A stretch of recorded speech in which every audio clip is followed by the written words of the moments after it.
Bienvenue à toutes et à tous sur la chaîne Twitch du CNES. On vous a préparé une très grosse émission en direct pour le décollage du rover Persévérance vers Mars tout à l'heure. Ce sera à partir de 12h50 avec tous nos experts. J'en profite pour saluer nos partenaires culturels qui diffusent qui diffuseront l'émission aujourd'hui. On a le pôle des étoiles, la coupole à Saint-Omer et bien sûr la Cité de l'espace à Toulouse. Mais avant ça, on vous propose une matinée pour parler de Mars avec notre équipe d'ingénieurs du rover MMX pour Martian Moons Exploration. Ensuite, la mission Mars 2020 sera décortiquée par Space Explorer W. Et enfin, le streamer Julien Dassaterrier nous parlera de la petite histoire de l'exploration martienne. N'hésitez pas à interagir avec nous toute la journée dans le chat juste à côté, là. On remercie d'ailleurs l'équipe des modérateurs du Discord Proc Science qui sera à vos côtés, dans le chat toute cette journée. Alors Simon, de quoi on va parler dans ce premier stream de la journée ? Eh bien, maintenant qu'on a du son, on peut parler, et on va parler du rover MMX et des rovers martiens, et essayer de donner un peu la cohérence de tout ça dans un programme d'exploration. Comment est-ce qu'on passe d'un petit sojourneur à un Persévérance en vous montrant l'exemple du rover MMX. Ok, voilà. Donc moi je vous laisse ici. N'oubliez pas le hashtag de la journée, cap sur Mars. Alors du coup, on va se présenter rapidement. Honneur aux dames. Élise, hop, vas-y, si tu veux venir dans le champ. Bonjour, donc Élise, moi je m'occupe du logiciel de vol et de la commande contrôle du rover MMX. Jean-Bertrand, donc moi je m'occupe des aspects robotiques pour le rover MMX. Gabriel Pont, donc moi je suis thématicien du rover MMX, mais je suis aussi en charge des équipes opérationnelles des instruments embarqués sur Curiosity et Perseverance. Et bonjour à tous, moi c'est Maxime André, je suis le responsable du contrôle thermique du rover MMX, donc en quelque sorte je dois faire en sorte que les températures du rover soient viables pour ne pas casser le rover. Très bien, donc du coup on a préparé un petit programme pour vous, on va vous parler à la fois de notre petit rover à nous et Persévérance et des rovers martiens. On va essayer de respecter la distanciation sociale, donc on ne va pas avoir un canapé aussi rempli que vous pouvez voir sur le live Twitch d'avant cette crise. Donc d'abord, on va parler un peu de la mission MMX, si vous ne la connaissez pas. Alors n'hésitez pas à poser vos questions en permanence. On y répondra au fil de l'eau. Donc Mathilde, si tu peux nous envoyer la présentation. On va d'abord parler de la mission MMX. Alors je vais vous faire une petite présentation. Moi c'est Simon Tardivelle, je travaille sur le rover MMX, sur l'analyse de mission, à savoir ce qui arrive au rover lors de sa mission, savoir où est le soleil, tout ça, et puis de la science également. Alors, est-ce qu'on a la mission? Oui, tout à fait. Alors, ce que vous voyez sur le slide numéro 2, c'est qu'on a la petite mission MMX, qui est en fait une très grosse sonde, qui fait près de 4 tonnes, qui va aller voir Mars, qui va surtout aller voir les lunes de Mars. Il y a 2 lunes à Mars, il y a Phobos et Deimos. Ce sont des petits cailloux ou des gros cailloux, selon quelles sont vos références. Phobos fait à peine 20 km de taille, et c'est surtout ce que va étudier la sonde MMX. Alors il y a plein d'instruments, bien sûr. Nous, au CNES, on a impliqué notamment sur l'instrument MIRS, et on est impliqué sur le rover qui est un rover CNES et DLR. Alors, on l'oublie des fois, mais la mission MMX, c'est une mission japonaise qui a beaucoup d'objectifs, qui notamment, son objectif principal, c'est de faire un retour d'échantillon de Phobos, ramener donc un caillou du sable, de Phobos pour qu'il soit analysé sur Terre. Mais nous, on a tendance à se focaliser sur notre rover parce que c'est ça qui nous intéresse. On a tendance à considérer que c'est la mission principale, mais ne l'oublions pas, ça ne l'est pas. Alors, ce petit rover, sur le slide suivant, on va en parler toute la matinée, on va le comparer à chaque fois au rover martien. C'est un rover dont l'objectif principal n'est pas vraiment de faire de la science, c'est un objectif de démonstration. On va aller sur Phobos, on va tester le terrain et on va finalement dire à quoi ça ressemble, comment le terrain réagit aux roues du rover, et tout ça pour préparer l'atterrissage de la sonde. Alors bien sûr, on a quand même des instruments scientifiques, on a 4 instruments scientifiques, et on a plein de labos, donc vous voyez la liste que je vous ai donnée ici, notamment l'ISAE Super-Héros qui est à côté, le LAM qui est à Marseille, et l'Observatoire de la Côte d'Azur. Mais on en a plein, on en a en France, on en a en Allemagne, bien sûr, avec le DLR, l'Agence spatiale allemande, et puis on en a au Japon, on en a aux États-Unis, comme c'est souvent le cas sur ce genre de mission. Mais voilà, notre objectif principal, c'est d'être un démonstrateur, et pas forcément de faire de la science, alors que pour Persévérance, c'est tout le contraire. Et donc du coup, Jean, est-ce que tu veux nous parler des rovers martiens ? Donc, je vais vous parler un petit peu de ce qui s'est fait dans le passé. Alors, je ne sais pas si les planches défilent sur. Elles vont sur défiler, Internet. mais on a un petit retard de 30 secondes, donc il faut faire. D'accord. Donc, la première planche, on voit une photo des 3 rovers martiens envoyés par nos amis américains. Il faut savoir qu'aujourd'hui, il n'y a que du rover martien du rover américain qui roule sur Mars. Même si, par exemple, la Chine vient d'en lancer un, donc peut-être il y aura plus de diversité bientôt. En tout cas, nous, notre objectif, ça va être de lancer ce petit rover d'ici 2024, en espérant que donc nos amis japonais le posent sur Phobos en 2026. Donc vous voyez le bestiaire, là on a donc Sojourner qui date du siècle dernier, en 1997, avec ses petits 11 kilos. Il s'occupait en fait d'étudier les roches, tout simplement, et on verra que MMX s'en inspire beaucoup. On a ensuite la génération Spirit Opportunity, où là on est déjà sur des rovers qui font pas loin de 200 kilos. Donc Spirit Opportunity ont cherché les traces de l'eau sur Mars. Donc une étape de plus vers Curiosity, donc le grand frère, qui lui a cherché des traces de vie, a cherché à estimer l'habitabilité de Mars. Donc on voit qu'on part du caillou vers l'eau, vers finalement la vie, qui est un objectif récurrent dans toutes ces missions, c'est de comprendre pourquoi il y a de la vie sur Terre.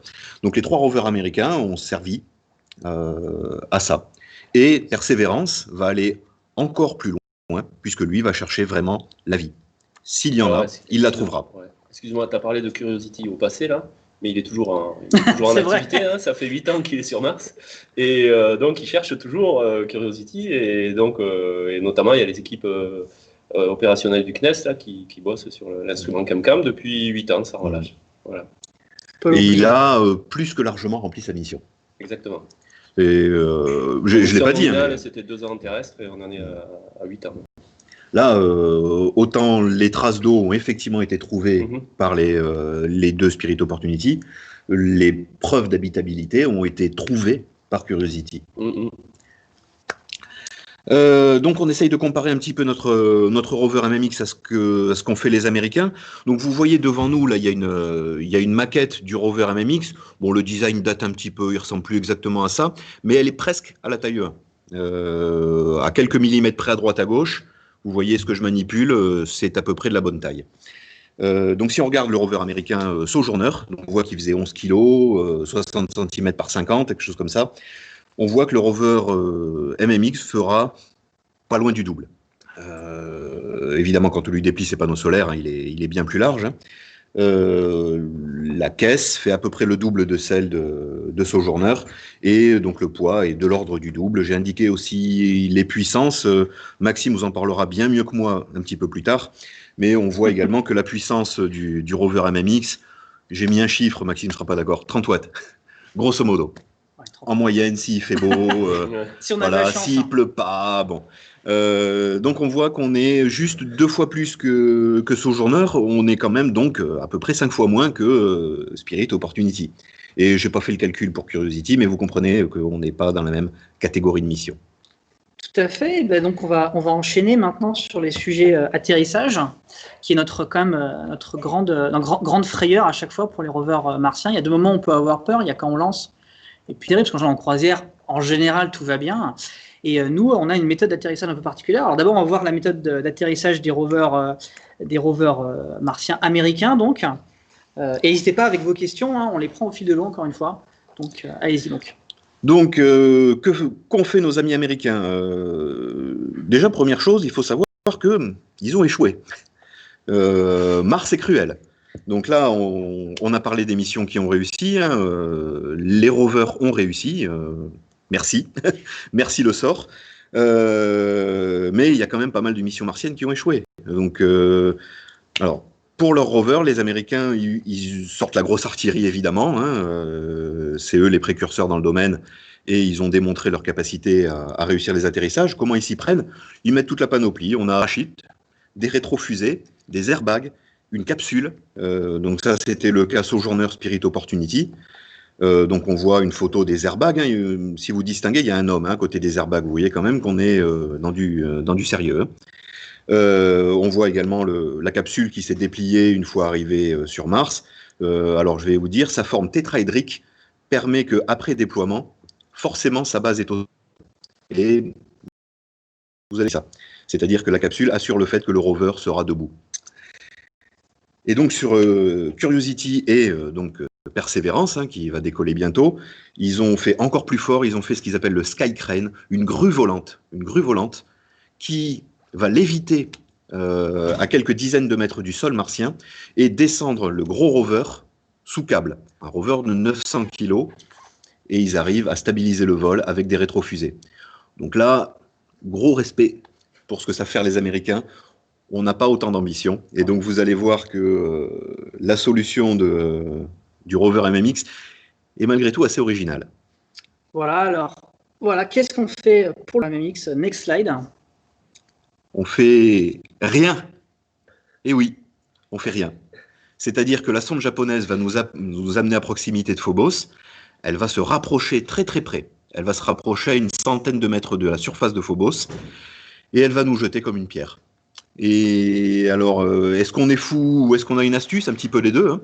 Alors l'astuce, bien entendu, c'est que Phobos est un tout petit corps, une vingtaine de kilomètres, il a très peu de gravité. Donc en réalité, pour essayer de situer un petit peu, si on tombe de 100 mètres d'altitude sur Phobos, c'est comme si on tombait sur Terre de 6 cm de haut. Donc ma foi, si on considère que le sol phobosien sera fait, allez, on va dire de sable, de gravier, ça devient crédible. Donc le rover, il saute comme il est, et il impacte le sol à moins de 5 km/h, donc c'est quand même pas non plus le bout du monde, on espère qu'il résistera en tout cas.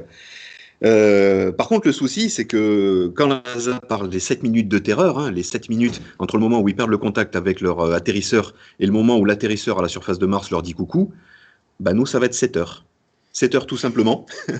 7 heures de terreur. Parce que la sonde japonaise nous largue et s'en va, elle orbite. Elle ne peut pas rester au-dessus de nous. Donc elle orbite, ce qui fait qu'elle lâche le rover et le rover doit se débrouiller tout seul pour se mettre sur ses jambes, ouvrir ses jolis panneaux solaires.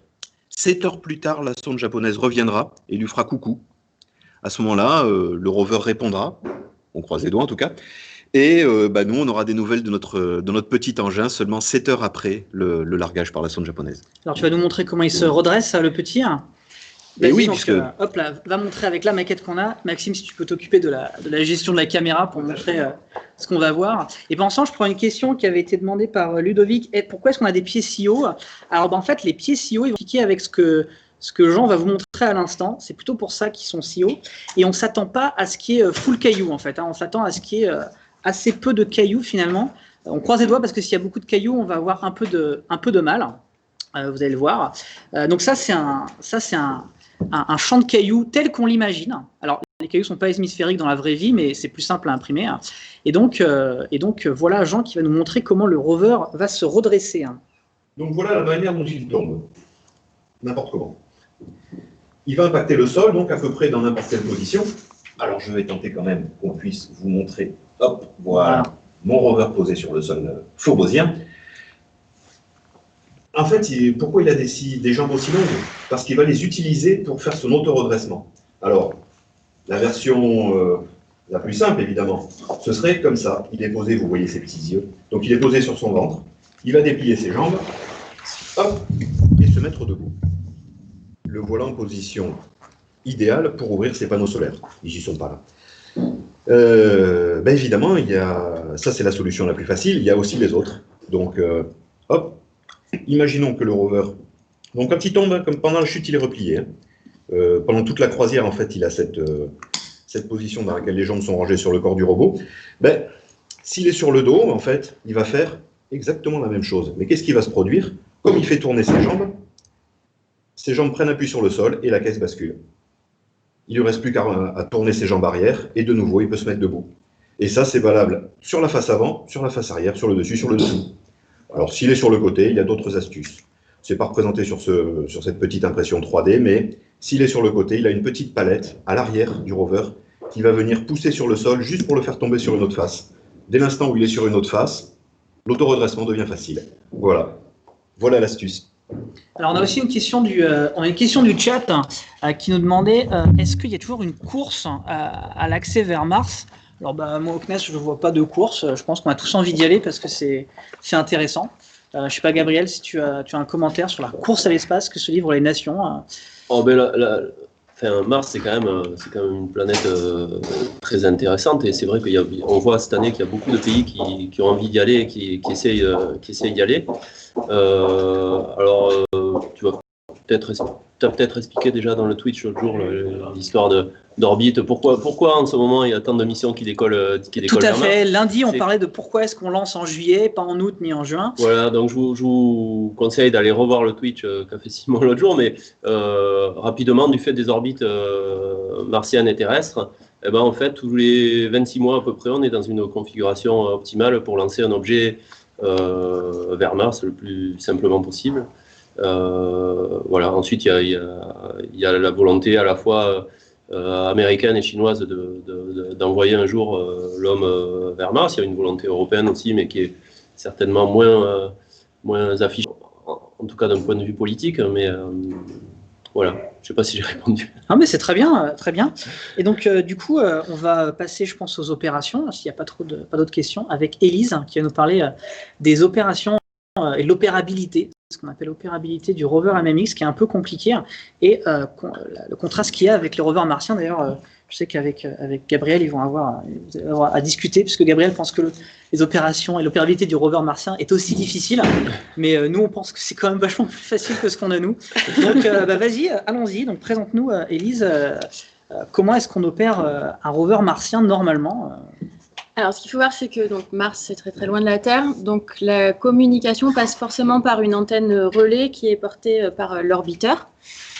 Et donc, sur Terre, il y a des stations. Au sol, c'est des très très grosses antennes pour pouvoir porter le signal ou recevoir le signal qui vient de Mars. Les missions américaines profitent du DSN, le Deep Space Network, qui a 3 stations réparties sur la Terre. Et donc, pour Persévérance, il y a ces 3 stations. En termes de nombre de communications par jour, du coup, vous en avez combien ? Alors, en fait, les communications directes entre le sol martien et le sol terrestre sont assez limitées. La plupart des télémesures et des télécommandes passent par les orbiteurs qui sont autour de Mars, là. Donc, il y a quelques orbiteurs,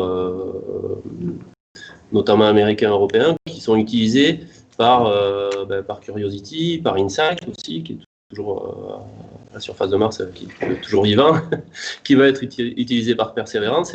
Et en fait, c'est à la fois les atterrisseurs et à la fois tous les instruments embarqués sur les orbiteurs partagent la bande passante. Ce qui fait qu'on est quand même pas libre d'envoyer toutes les télémesures qu'on voudrait envoyer. Il y a que ce soit sur InSight ou sur Persévérance, il y a des pré-traitements qui permettent de minimiser le volume de télémesures qu'on. Vous les envoyez en point zip, quoi. Voilà. Et donc, on reçoit quelques fois par jour, 2-3 fois par jour, on reçoit des flux de données martiens qu'on analyse. Donc, 2-3 fois par jour, vous recevez de la télémesure, c'est-à-dire les informations envoyées par la mission scientifique avec une bande passante limitée, on imagine bien.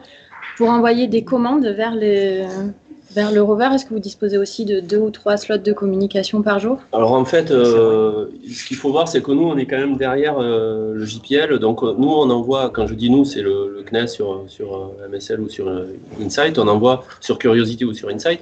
On envoie un jeu de télécommande quotidien quand on est en opération. Donc ce jeu, on ne l'envoie pas directement vers Mars, on l'envoie au JPL. Et après, le JPL concatène les télécommandes de tous les instruments et puis du rover ou de l'atterrisseur et envoie une fois par jour les télécommandes. D'accord. Donc ça, c'est pour les rovers martiens. Ça me paraît quand même royal. Hein. Qui est assez luxueux. Effectivement. On est souvent jaloux. Hein. Maxime vous montrera un peu la jalousie qu'on peut avoir avec Persévérance. Et donc, si on passe à la version du rover MMX, alors. Donc, le rover MMX dispose aussi d'un orbiteur qui est la sonde MMX, effectivement. Donc, le rover, une fois posé sur Phobos, va communiquer lui aussi avec l'orbiteur qui servira d'antenne relais pour relayer les télémesures vers la Terre. Et dans l'autre sens, les commandes partent de la Terre, arrivent sur l'orbiteur, puis sont relayées ensuite vers le rover. Ce qu'il faut voir, c'est que les communications Terre-sonde, il y en a une par jour. et elle ne peut pas être concurrente des communications sonde-rover. Donc des communications sonde-rover par jour terrestre, il y en a 2, certes, mais qui sont du coup différées par rapport à cette communication sonde-terre. Donc nous, des communications directes avec le rover, en fait, on n'en a jamais. Voilà. Et le lag étant en général de 7 heures, 8 heures Jusqu'à 24 heures. En fait, voilà, le rover, disons qu'il va à un moment donné envoyer ses données vers la sonde, disons à 7 heures du matin, heure terrestre européenne, par exemple. À 14 heures, 15 heures, il va de nouveau envoyer des données à la sonde. Et vers 23 heures, minuit, la sonde enverra ses données vers la Terre. Nous, on récupérera donc ces informations des 24 dernières heures avec un délai d'à peu près.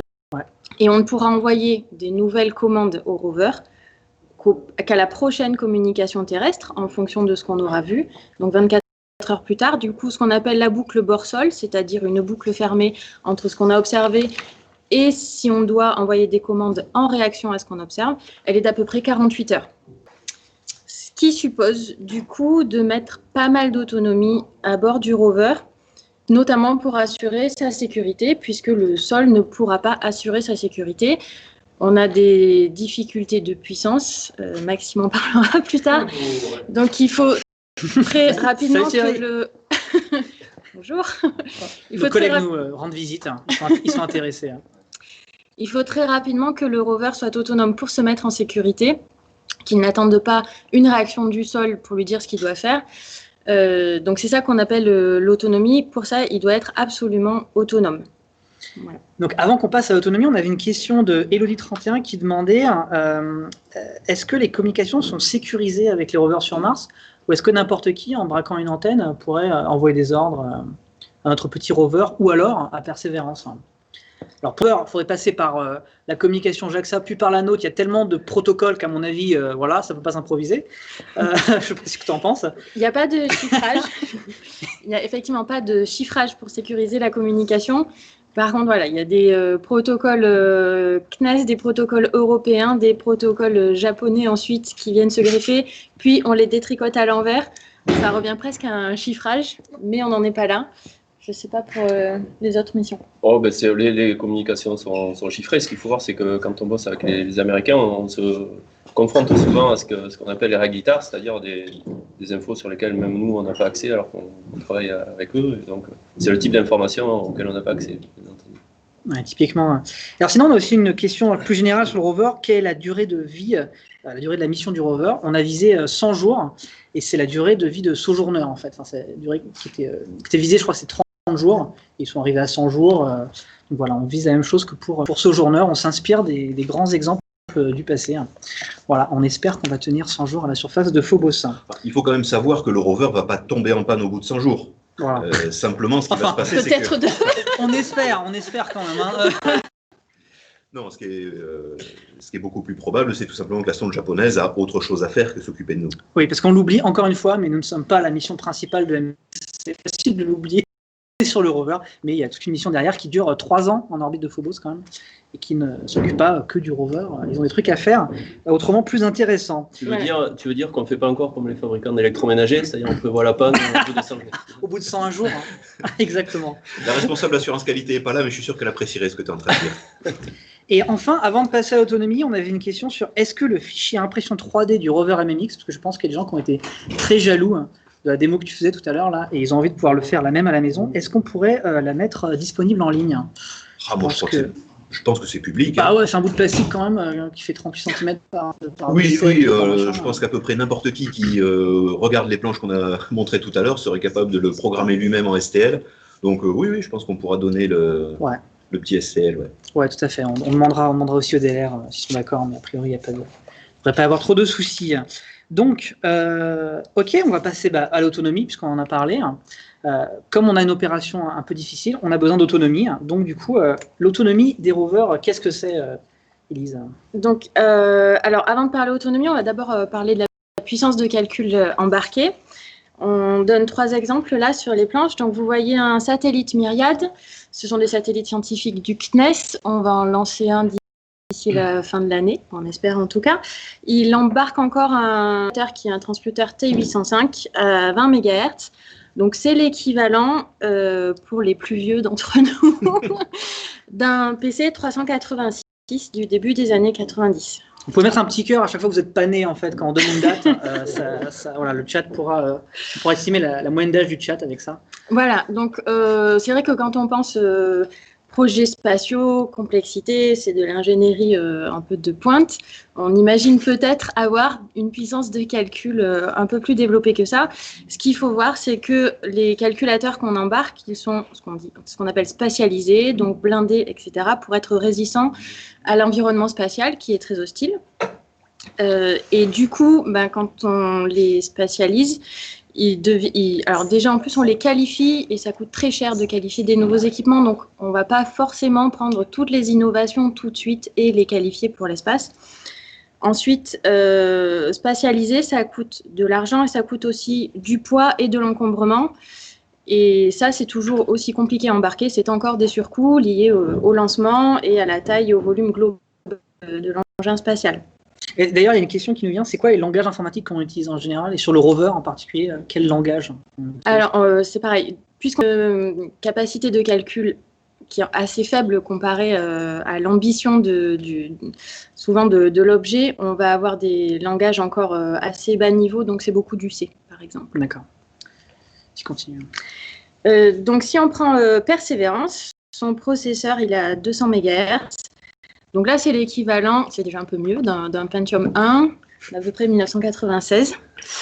Voilà. Et notre petit rover, lui, par contre, on a pas mal de chance. On embarque un SoC avec un double cœur ARM9 à 800 MHz à peu près. Donc là, on fait un bond en avant, début des années 2000, un Pentium 3. Wow. Donc c'est une grosse puissance de calcul. Ce qu'il faut savoir, c'est que ce rover, c'est aussi un projet New Space. Donc on essaie d'innover et d'adopter des techniques de développement un peu différentes de ce qu'on faisait avant. Et donc on va prendre le risque de mettre un calculateur peut-être un peu moins résilient, en tout cas résistant aux radiations. Et on construit le système pour être résilient, et c'est-à-dire que le logiciel va redémarrer sans pour autant que le rover ne soit perdu. On n'a pas de blue screen of death sur le rover. D'accord. On espère en tout cas. Erreur 404. D'accord, ok. On va essayer. Alors, donc on a une question du coup de Space Crot. C'est un très bon pseudo. Est-ce que le rover va être entièrement télécommandé depuis la Terre ou est-ce qu'il dispose d'une capacité de décision autonome? Alors, justement, c'est la prochaine planche, qui n'est pas très explicite, mais on allait en discuter. Donc, quand on parle autonomie d'un système spatial, notamment pour un rover, du coup, voilà, il faut mener un rover totalement intelligent qui va décider de ce qu'il fait de manière totalement autonome sur Phobos, où est-ce que je vais faire des mesures, par où je roule, etc. Il va y avoir une première séquence qui est complètement autonome. C'est la phase entre la séparation et jusqu'au déploiement des panneaux solaires. Donc le rover, une fois redressé, et ses panneaux déployés. Là, c'est complètement autonome, mais c'est aussi totalement préprogrammé, voilà, et prédictible. Donc cette séquence-là, c'est un peu un automate qui va s'exécuter. Donc là-dessus, le rover sera tout seul et nous, on attendra 7 heures d'avoir la télémesure pour espérer que tout s'est bien passé. Ensuite, son 7 heures de terreur. Voilà, les fameuses 7 heures de terreur. Pour la suite, on va envoyer des télécommandes. Il faut bien imaginer que voilà, c'est comme si on avait une petite télécommande pour notre rover. Alors par contre, effectivement, ça va passer du segment sol du CNES jusqu'au segment sol de la JAXA, puis aux stations, puis à la sonde, puis un peu plus tard au rover. On va programmer le rover, il connaît la date, parce qu'il la récupère depuis le sol par la sonde, etc.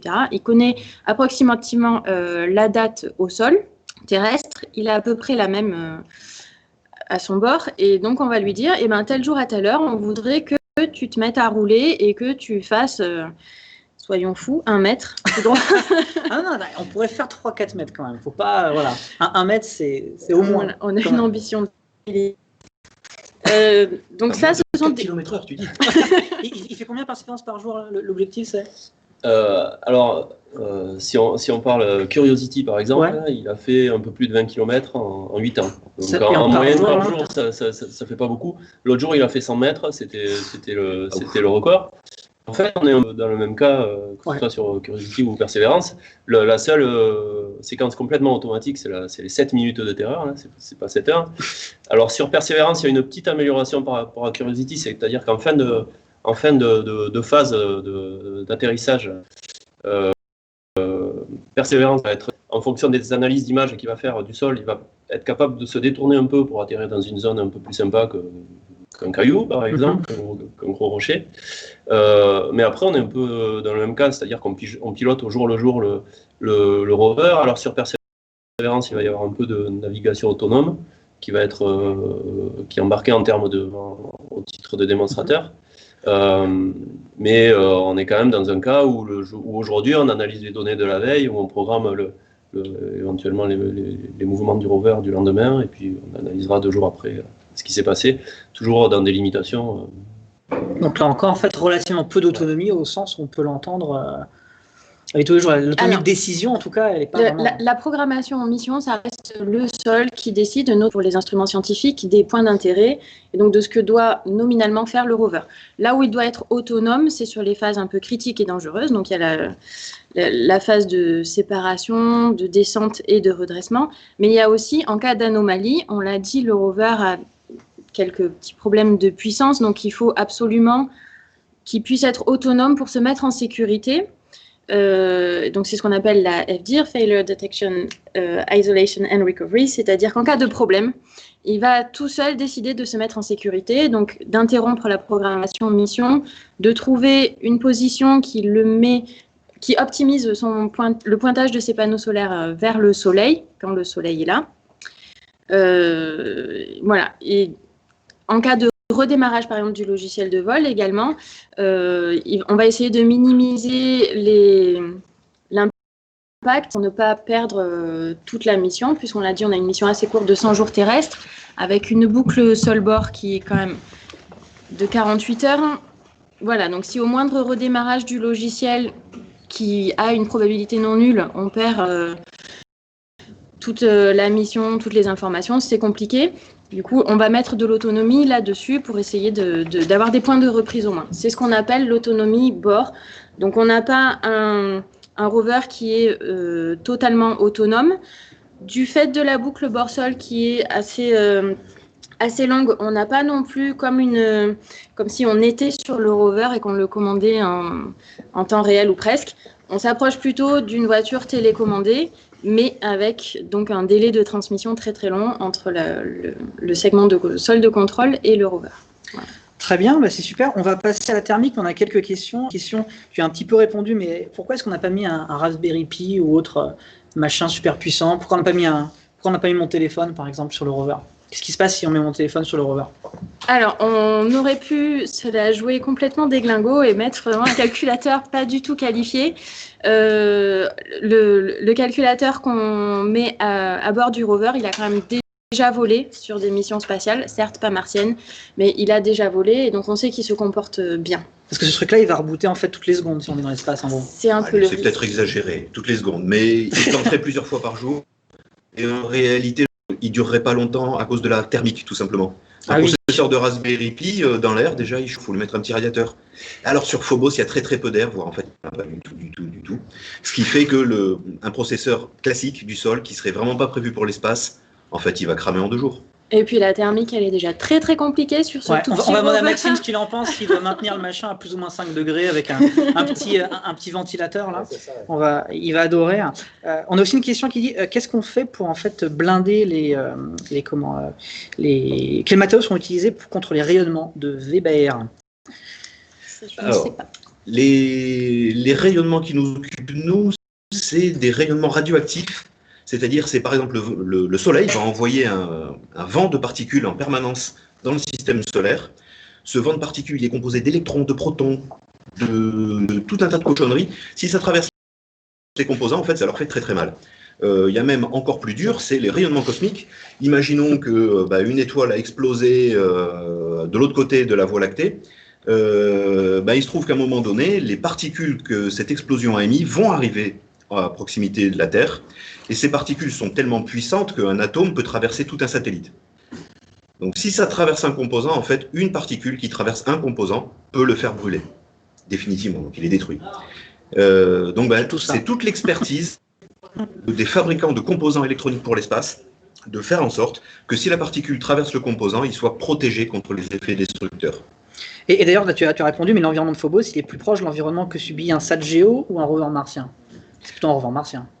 Eh bien non. Ah. Il est beaucoup plus proche d'un satellite géostationnaire. D'accord. Puisqu'en fait, sur Mars, vous le savez sans doute, il y a un peu d'atmosphère. Il n'y en a pas beaucoup. C'est 1/100 de la pression terrestre, je crois. Hein. 1 millième ou 1/100. Ouais, mais ça compte énormément. Énormément. En fait, l'atmosphère martienne, aussi ténue soit-elle, va arrêter une grande partie des particules. Les particules du vent solaire ou des particules des rayonnements cosmiques. Ce qui fait que, Phobos est dans l'espace libre, dans le milieu interplanétaire, et ça, c'est beaucoup plus proche de ce que vit un satellite géostationnaire. Un satellite qui sera en orbite basse autour de la Terre, en fait, il est protégé par la Terre. Par quel phénomène? Par le champ magnétique de la Terre. Parce que toutes les particules qui viennent dans l'espace sont chargées électriquement, et donc le champ magnétique va dévier ces particules, ce qui fait que nos astronautes bien-aimés qui sont dans la station spatiale ne se font pas irradier parce qu'ils sont suffisamment proches de la Terre. Les satellites géostationnaires qui sont à 36 000 km de la Terre bénéficient très peu de la protection magnétique de la Terre. Et donc, on sera plutôt dans ce cas-là. Et donc, deux questions rapides, Élise, et puis après, Maxime va pouvoir nous présenter ses couvertures de survie. Alors, question d'abord, est-ce qu'on synchronise les horloges souvent? Alors, ce qu'on a prévu pour l'instant, c'est que, alors sur la sonde, ce qu'il faut voir, c'est qu'il y a un équipement qui va avec le rover, qui permet à la sonde de communiquer au rover. Et donc, la sonde doit cycliquement, toutes les 16 secondes, a priori, fournir sa date à cet équipement. Cet équipement-là le fournira au rover à chaque fois que la rollbox, donc cet équipement RF qui est sur la sonde, chaque fois qu'elle communique avec le rover, donc 2 fois par jour terrestre ou 2 jours phobosiens sur 3, elle fournira cette information de date. On n'a pas de spécification de performance très élevée sur le maintien de la date. On a besoin d'avoir approximativement la même date à bord du rover et au sol pour pouvoir le programmer tout simplement. Voilà, on en a parlé pendant des heures avec la JAXA, si je ne me trompe pas. Oui. Tout à fait, c'est toujours agréable. Et enfin, est-ce qu'il y a plusieurs logiciels sur le rover ou un seul qui gère tout? Alors, c'est une très bonne question. On a un seul logiciel, mais qui est partitionné selon le principe du Time and Space Partitioning, qui nous vient de l'aéronautique, qui a permis de diviser le nombre de calculateurs dans les avions, tout en assurant les redondances exigées par la sécurité quand on embarque des êtres humains, évidemment. Et du coup, on peut ou non lancer certaines des parties du logiciel en fonction du mode de fonctionnement du rover. Il va avoir des modes où il ne fait rien, et à part recharger sa batterie, par exemple. Donc là, on fait tourner au minimum même le processeur pour vraiment consommer un minimum de puissance. Et par contre, on peut avoir, alors je parlais d'autonomie tout à l'heure, c'est vrai que j'ai oublié d'en parler, on embarque nous aussi 2 expérimentations technologiques de navigation autonome sur le rover MMX. Une navigation autonome qui est développée par le DLR et une navigation autonome qui est développée par le CNES. Et la navigation autonome, c'est un peu gourmand par contre en termes de puissance de calcul. Et du coup, on ne chargera que l'une ou l'autre des partitions, donc des algorithmes de navigation autonome. Donc on peut avoir plusieurs configurations du logiciel, mais on n'en a qu'un seul. On reste très très bas niveau, quoi. On n'a pas monté ni Windows ni Ubuntu, quoi. Non. On est quand même très bas niveau sur le rover. Super, on va passer à la thermique. Maxime, si tu veux venir prendre place sur le canapé avec tes équipements divers et variés. Et donc du coup, on va passer à la thermique et à l'énergie du rover, parce que le rover sur Phobos, il se les caille un petit peu. Et oui, tu as tout à fait raison, Simon. Donc moi, je vais vous parler un peu énergie, thermique, température. Alors j'ai une BD que vous voyez peut-être. Alors ça commence, c'est Persévérance qui dit « Oh là là, mais ça caille sur Mars, le soleil est tout petit dans le ciel. » Et oui, c'est vrai, Mars, c'est bien plus loin du Soleil que la Terre. Et effectivement, du coup, il fait beaucoup plus froid que sur Terre. Les ordres de grandeur de température pour l'atmosphère martienne, c'est moins 100 degrés, plus 0 degré. Et après, il y a le petit rover Phobos, lui, à côté, qui dit « Oh là là, ben, moi aussi, je me l'écaille. » Bah oui, puisque la Lune de Phobos, c'est à peu près les mêmes distances par rapport au Soleil que Mars. Mais par contre, sur Phobos, ben, moi, j'ai pas d'atmosphère. Et oui, comme l'a dit un petit peu Jean tout à l'heure, du coup, le rover, il est complètement exposé, en fait, au vide spatial qui est très, très froid. Et l'atmosphère n'est pas là pour réaliser un petit peu d'effet de serre et réchauffer la surface de Phobos. Du coup, la température sur Phobos est un petit peu plus froide que sur Mars, hein, et un peu plus chaude également, donc moins 130, plus 50 degrés, avec des cycles jour-nuit beaucoup plus réduits, parce qu'on l'a peut-être pas encore dit maintenant, mais la durée d'une journée sur Phobos, c'est un peu moins de 8 heures. Sur Terre, c'est 24 heures. Sur Mars, c'est aussi 24 heures. Et sur Phobos, c'est un peu moins. Du coup, les jours, les nuits s'enchaînent à des rythmes d'à peu près 3,5 heures et ça crée un peu de stress, un peu plus de stress thermique en tout cas que sur Mars. En revanche, ça tombe bien pour l'énergie, parce que comme ça, on n'a pas à vaincre une longue nuit de froid. À la limite, on est plutôt content, d'un point de vue énergie électrique, d'avoir des jours plutôt courts, même si thermiquement, ça veut dire qu'on fait chaud, froid, assez régulièrement. Sur la Lune, c'est encore pire, les durées encore beaucoup plus longues que ça. Et puis ensuite, il y a Persévérance qui dit « Oh, mais certes, il fait froid, bon, heureusement quand même que j'ai emporté mon plutonium radioactif pour me réchauffer. » Et oui, parce que Persévérance, il embarque quand même 5 kg de plutonium radioactif qui va générer du coup de la chaleur, hein, du fait uniquement des radiations du plutonium radioactif, c'est du 238 de mémoire. Et donc ça va générer de la chaleur, donc ça va se convertir en énergie, en électricité, et ça va pouvoir alimenter le rover pour qu'il puisse, la science, rouler, fonctionner nominalement. Et ça va aussi générer de la chaleur pour réchauffer le rover Persévérance qui est dans un environnement très froid sur Mars, avec une puissance de l'ordre de 2 radiateurs qu'on aurait dans nos maisons, par exemple, donc c'est quand même pas trop mal. Et puis, le petit rover MMX, lui, il dit « Bah non, moi, mince, j'ai rien pris. » Il n'a pas embarqué de plutonium radioactif, hein. Il a pas beaucoup d'énergie, ce petit rover. En fait, lui, il a des panneaux solaires qui se déploient, comme Jean tout à l'heure, et qui vont donc récupérer un peu d'énergie, qui va se convertir en électricité pour alimenter le rover pour qu'il puisse fonctionner, faire fonctionner ses ordinateurs, faire de la science, rouler un petit peu. Mais il n'a pas beaucoup, alors très très peu d'énergie pour pouvoir se réchauffer. Il a à peine un petit truc comme ça. Alors il y en a quelques-uns sur le rover, mais ça dissipe vraiment pas beaucoup de chaleur. Donc on l'utilise très ponctuellement sur une zone bien spécifique pour réchauffer le rover dans certaines situations. Nous, pour comparer par rapport aux 2 radiateurs de Persévérance, nous, on n'a même pas un 50e de la puissance d'une ampoule. Donc ça fait pas beaucoup. Presque 0, on va dire. On est à 1 watt, en fait.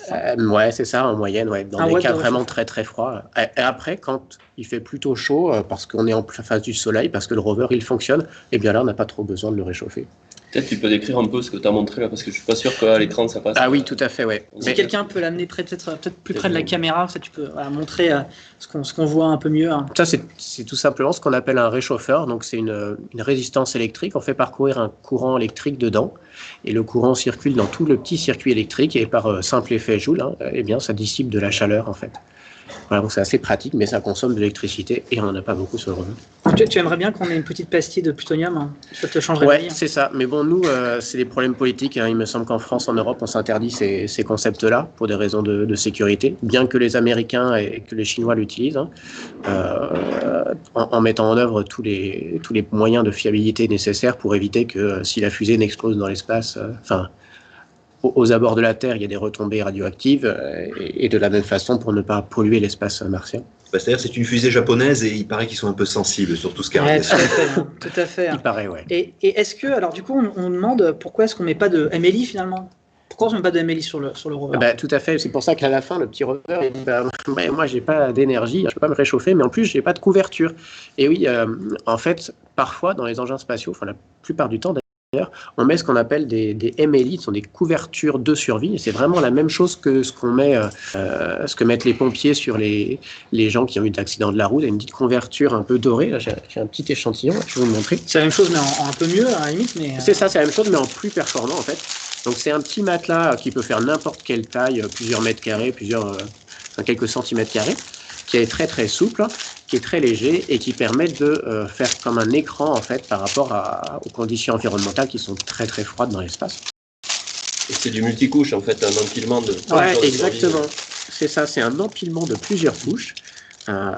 Donc en tout, il peut y en avoir entre une, voire une vingtaine, avec ce qu'on appelle du voile de mariée, c'est du nylon qui est fabriqué même à la main. Et avec donc un ensemble de plusieurs couches successives et qui vont faire une isolation thermique du fait qu'il n'y a pas d'air en fait dans l'espace. Eh bien, il n'y a pas de contact thermique. Et du coup, le petit rover sur MMX, il n'a pas le droit d'embarquer ce genre de choses pour se protéger du froid, tout simplement parce que, comme on l'a dit, il va être largué de 100 mètres de haut et atterrir sur le sol de Phobos, faire des roulés-boulés. Et du coup, ça pourrait complètement déchirer la MLI, gêner les mécanismes pour pouvoir rouler derrière ou les optiques. Et voilà, du coup, on ne peut pas l'embarquer. Donc, le rover, en quelque sorte, il est assez exposé à son environnement qui est super froid. Donc, on doit trouver d'autres moyens pour l'aider à ce niveau-là. Mais il en a une quand même à l'intérieur. C'est-à-dire qu'à l'intérieur, il va devoir avoir sa MLI à l'intérieur de son petit corps. Exactement. Pas à l'extérieur. C'est ça. Comme l'extérieur, on ne peut pas y faire grand-chose, du coup, les éléments toutes les pièces qui sont à l'extérieur du rover, elles vont être plutôt froides. Elles vont suivre à peu près moins 130, plus 50 degrés, suivant la nuit ou le jour. Elle fait cycle de 3 heures. Et à l'intérieur, on fait un petit cocon. Donc, on en met plein de MLI comme ça. On isole tout ça. Du coup, ça devient à des températures plus intermédiaires entre ces deux niveaux, moins 130 et plus 50 degrés. Et en mettant un tout petit peu de réchauffage, comme j'ai montré tout à l'heure, on arrive à s'en sortir à peu près, mais c'est quand même assez complexe. Ok, super. Alors, du coup, est-ce qu'il y a des questions sur la thermique? Je vois d'autres questions on peut répondre rapidement. On demande le gradient de gravité sur Phobos min-max. En gros, c'est entre 0,3 milli-G, donc un G, c'est l'attraction sur Terre, ce qu'on ressent, 0,3 milli-G et 0,7 milli-G. La gravité, ça dépend vachement de où vous êtes. On a aussi une question, est-ce que le rover est en veille toutes les nuits? Alors, Élise, un peu. Oui, alors, non, nominalement, on sera en veille, mais il peut y avoir quelques séquences missions pendant lesquelles, en fait, on fera un peu de science. Donc, en veille, pourquoi? Effectivement, parce qu'on n'a pas le soleil pour fournir l'énergie. Ceci dit, une des expériences scientifiques du DLR nécessite l'obscurité, donc la nuit. Donc là, ce sera des séquences missions effectivement un peu longues pendant lesquelles il faudra prévoir de charger la batterie au maximum. La nuit, on fera les mesures du spectromètre laser, RAX, et ensuite, on va devoir attendre de recharger la batterie pour reprendre de l'exploration ou d'autres missions. Ok, super. Donc du coup, là, la thermique, on va passer maintenant à notre dernier sujet de la journée. N'hésitez pas si vous avez des questions, Maxime les prendra tout à l'heure. On va passer au roulage. Donc, comment est-ce qu'on roule sur Phobos? D'ailleurs, je vois qu'il y a des questions, mais comment est-ce qu'on est sûr qu'on peut y rouler? Alors, on est sûr, non. Parce que si on veut être sûr de son coup, on ne fait pas de l'exploration spatiale, comme qui dirait. Mais on espère qu'on peut rouler à cet endroit-là. Et donc, avant de passer à notre petite démo, qui on espère va fonctionner, parce que les aléas du direct sont ce qu'ils sont, on a une petite démo à vous montrer juste après. On va vous montrer un petit film qu'a fait une doctorante de l'ISAE. Donc, l'ISAE, c'est une école d'ingénieurs à côté du CNES. Et ils sont partenaires de cette mission d'un point de vue scientifique. On a la PI des caméras, parce qu'on va penser, est-ce qu'il y a des caméras sur le rover? Il y en a 4, et elle est PI, donc elle s'occupe de la science, on va dire, des caméras, de 2 des caméras sur 4, celles qui regardent les roues. Et donc, l'ISAE étant partenaire avec nous, on a une doctorante qui s'appelle Cecily Sunday, qui en fait travaille sur l'interaction entre les roues et le sol de Phobos, car c'est notre sujet principal pour le rover MMX. Et donc, elle vous a fait une petite vidéo en français. Elle est américaine. On l'a débauchée du JPL, en fait, Cécilie. Elle connaît beaucoup, d'ailleurs, Mars 2020, parce qu'elle a travaillé sur le mécanisme d'échantillonnage, si je ne me trompe pas. Sur InSight aussi. Donc, elle est habituée des missions martiennes. Et maintenant, elle travaille à l'ISAE, sur une bourse CNES ISAE, sur le roulage sur Phobos. Donc, Mathilde, tu peux envoyer le petit film que Cécilie nous a fait, qui va vous expliquer comment est-ce qu'on roule sur Phobos et quels sont les objectifs scientifiques finalement qu'on peut avoir en roulant sur Phobos. Bonjour, je m'appelle Cecily Sunday et je suis doctorante dans le groupe Systèmes spatiaux pour planétologie et ses applications à l'Institut supérieur de l'aéronautique et de l'espace. À l'ISAE, nous étudions le comportement du régolithe sur les surfaces des corps avec une faible gravité, comme les planètes, les petites lunes et les astéroïdes. Le but de ma thèse est d'étudier les interactions entre la roue d'un rover et ses surfaces, en particulier dans le contexte de la mission Martian Moons Exploration, qui va déployer un rover à la surface de Phobos, une lune de Mars. Avec le Centre national d'études spatiales et le Centre allemand pour l'aéronautique et l'astronautique, nous cherchons non seulement à mieux comprendre l'interaction du rover MMX et de la surface de Phobos, mais aussi comment nous pouvons utiliser le rover pour mieux comprendre le comportement du régolithe. Jusqu'à aujourd'hui, nous avons déployé des rovers sur la Lune et Mars. Perseverance est le 5e rover américain à visiter Mars dans les 20 dernières années. Cependant, personne n'a encore essayé d'en poser un sur Phobos. Mars a un diamètre qui est la moitié de la Terre. Phobos, en comparaison, a un diamètre de seulement 22 km, soit la distance en voiture pour aller au CNES depuis l'aéroport de Toulouse. La petite taille de Phobos fait que sa gravité est très faible. Alors que Mars a une gravité 3 fois plus basse que celle de la Terre, Phobos a une gravité 1700 fois plus basse.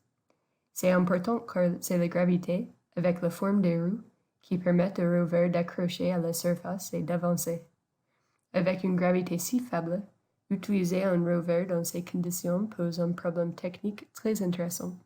Les rovers envoyés sur Mars et la Lune ont déjà été utilisés pour étudier les propriétés matérielles du régolithe. Leurs surfaces sont couvertes de matériaux granulaires, donc les rovers laissent souvent des belles marques de roues sur les surfaces. Les études actuelles indiquent que Phobos est couverte d'un régolithe fin et poudreux. Donc nous espérons aussi utiliser les photos qui vont être éventuellement prises par le rover MMX pour étudier sa surface. En préparation de la mission MMX, nous faisons 2 types d'études, des expériences en laboratoire et des simulations numériques.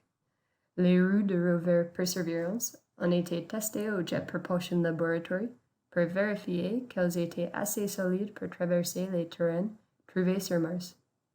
À l'ISAE, à la place, nous allons regarder comment les roues poussent et déforment une surface comprise de sable et de grains fins en étudiant l'enfoncement et les marques des roues. Le principe de l'expérience est simple. Une roue, faite avec une imprimante 3D, tourne et avance librement sur une surface type. Pendant que la roue tourne, nous pouvons prendre des photos de l'interaction avec la roue avec les matériaux de surface en utilisant les mêmes angles de vue que nous aurons avec le vrai rover. Ces expériences vont nous aider à comprendre comment nous pouvons utiliser des images de rover pour déterminer les comportements réels du régolithe. Nous sommes malheureusement limités aux conditions de gravité terrestre avec nos expériences. Pour regarder l'interaction entre la roue et une surface granulaire dans des conditions de gravité réduite, nous devons faire des simulations numériques. En utilisant un outil nommé Chrono, nous pouvons simuler les forces et mouvements de chaque particule individuellement dans un bac autour d'une roue. Ces simulations sont longues en termes de temps de calcul, mais ils nous permettent d'étudier des niveaux de gravité qui sont difficiles d'obtenir autrement dans un laboratoire. Chrono est gratuit et le code et des vidéos d'exemples sont disponibles sur projectchrono.org. Finalement, c'est un projet complexe et intéressant qui nous aidera à mieux interagir avec les astéroïdes et petits cœurs spatiaux en général.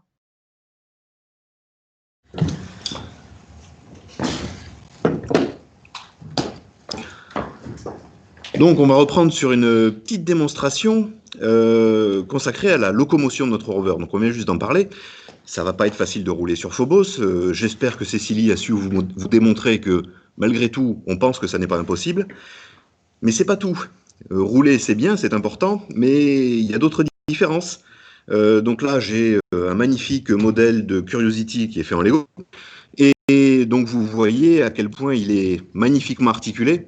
Il sait monter sur des cailloux. Grâce à ses suspensions, il peut franchir des obstacles qui sont très importants comparés à la taille de son corps. Alors nous on n'a pas droit à ça malheureusement. Le joli châssis articulé américain il marchera pas sur Phobos pour une raison toute simple, c'est qu'il n'y a pas suffisamment de gravité pour que les pivots pivotent tout seuls. Sur Phobos, le rover il pourrait très bien avoir une roue en l'air, ça lui poserait aucun problème, la gravité n'est pas suffisante pour plaquer ses roues au sol. Donc nous on a fait plus simple, comme vous l'avez déjà vu, on a juste 4 jambes qui sont rigides. Et je vais même vous dire pire que ça, c'est que les roues sont pas capables de tourner sur notre petit rover MMX. Sur Curiosity, quand on veut faire un virage, ma foi, on s'y prend de la meilleure manière, à savoir, on braque les roues, on est capable de tourner sur place. Et le rover MMX, il n'a pas cette capacité, donc il va devoir tourner soit en roulant, ça, on est à peu près que ça marche. Si marcher fonctionne, ça fonctionne aussi. Soit il va être obligé de tourner sur place. Alors ça, ce sera la surprise, parce que quand on est dans un sable relativement fin, qui pèse presque rien, qui a une densité un petit peu inconnue encore aujourd'hui, peut-être que quand on tourne, on s'enfonce en même temps. Donc ça fera partie de la caractérisation qu'on va faire quand on arrivera sur Phobos, c'est quelles sont nos capacités de mobilité. Et c'est un des sujets scientifiques importants de la mission, du point de vue du CNES. C'est comment se comporte un régolithe sur un petit corps, est-ce qu'on est capable de faire rouler des rovers dessus?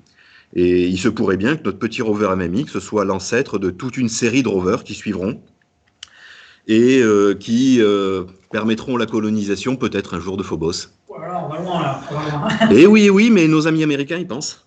Phobos serait une porte d'entrée idéale pour la colonisation martienne. Et donc pour finir, mon collègue Marc Thomas, je vais lui passer la parole, il va vous faire la démonstration. Je suis Marc Thomas. Depuis tout à l'heure, il est en train de régler la maquette là, donc c'est vraiment du live direct. Normalement, ça marche. Normalement, ça marche. Mais on est stressé. On est stressé, mais non, tout va marcher. Ça marche depuis 7 minutes. Depuis 8 minutes 30, donc ça marche. Et voilà, donc je suis Marc Thomas, je suis ingénieur Altran et je travaille sur cette maquette côté software, logiciel. Voilà. Je vais vous montrer comment elle va se surélever. Voilà. Donc l'idée est de montrer ce que le rover va faire quand il va arriver sur Phobos. Donc là, on a de la chance, il se trouve qu'il s'est stabilisé sur le ventre quand il est arrivé sur Phobos.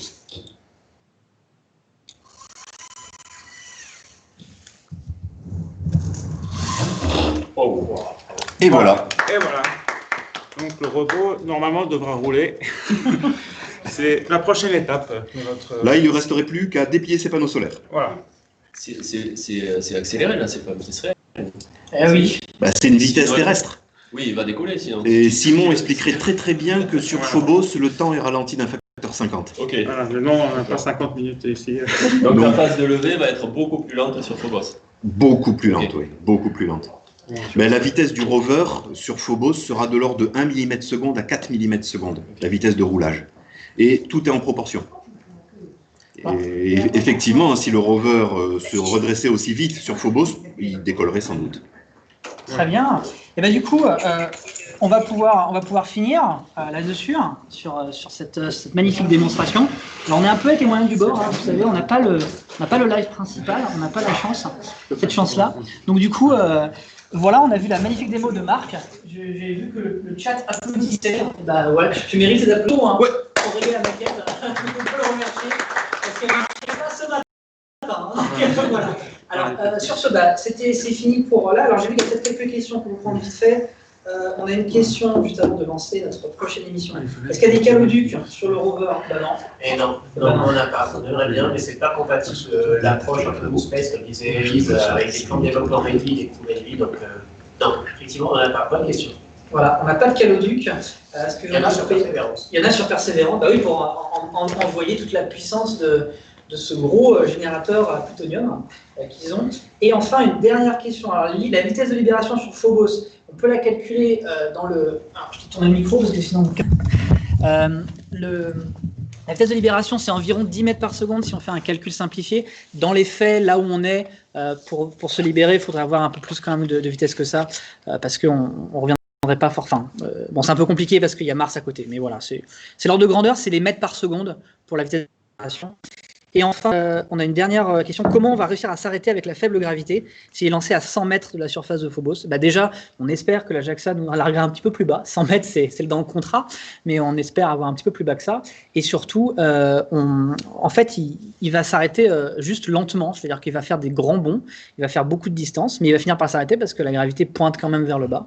Et donc, il suffit d'attendre peut-être 15 minutes de rebonds multiples, mais il s'arrêtera bien, finalement sur Phobos, quelle que soit la gravité. On va dire que la mésaventure qui est arrivée à Philae sur Churyumov-Gerasimenko, voilà. Chez nous, elle est prise en compte. Oui, le rover va rebondir, oui, il va se tourner dans tous les sens, il va faire des galipettes, mais à la fin, il est capable de se remettre sur ses jambes. Voilà. Donc du coup, on a fini avec ce live. Est-ce que quelqu'un a quelque chose d'autre à dire avant que j'envoie l'émission suivante? Non, juste continuer à rester sur Twitch. Il va y avoir plein de chouettes interventions tout au long de la journée, là, avec l'événement du décollage. C'est ça. En début d'après-midi. C'est ça, et on se rappelle que Persévérance, avant que ce soit Persévérance, il y a eu Curiosity, il y a eu Opportunity et Spirit, et puis il y a eu Sojourner, et donc nous on a un peu l'espoir que notre rover MMX, comme l'a dit Jean tout à l'heure, il inspire une longue lignée de rovers. Donc du coup voilà, c'est fini pour nous. Merci de nous avoir suivis, vous étiez nombreux et vous aviez la patate, donc ça fait plaisir à voir. Et donc on va continuer avec Whitney qui va nous faire, en fait on va avoir la rediffusion de son live de lundi, de son Mission Control. Donc voilà, Mathilde, tu peux envoyer le Mission Control de Whitney. Allez, ciao tout le monde. Ciao, au revoir.